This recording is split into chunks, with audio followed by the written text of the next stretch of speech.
He took greater leaps of faith in the 80s than at any time in the history of mankind and said, yes, I'll accept this. I'll accept the talking car. I'll accept the fact that this cop dresses better than anyone I've ever seen and he lives on a boat with alligators.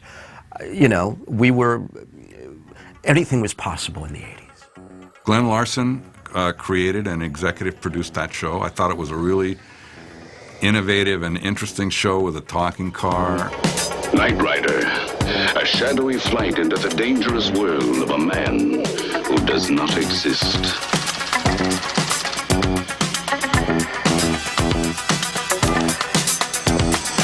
I think the success of the show was that it had the three elements that kind of like have made me successful, which is heart, humor, and action. Super pursuit mode. Went right through the roof. It was a top 10 show, and I found out for the first time that America has a love affair with cars, and it's men and women.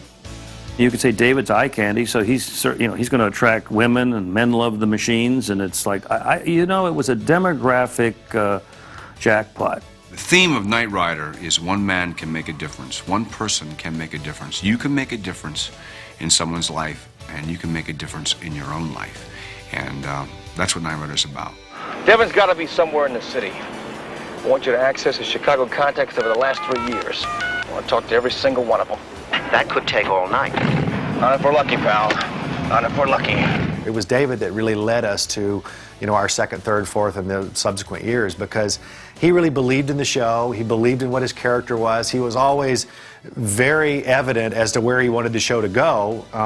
He wasn't just an actor who just sat there and said, where are my lines, let me know, and I'll read them and go home. He was always there for us. Anytime we had anything that we really wanted to do, he was open to suggestions, open to, let's make it better, let's all get together, this is all, a big happy family.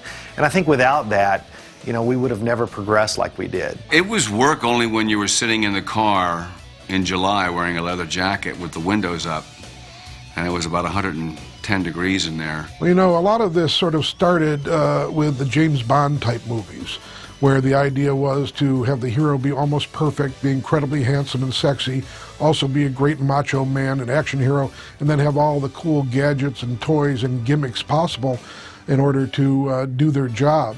This car, talk about pimp my ride. It had everything. Some sort of like infrared detection devices. It could make smoke bombs, which is probably not politically correct today because it would be bad for the ozone. Obviously had a GPS. The car talked. It had a personality. The only thing the car didn't have was airbags.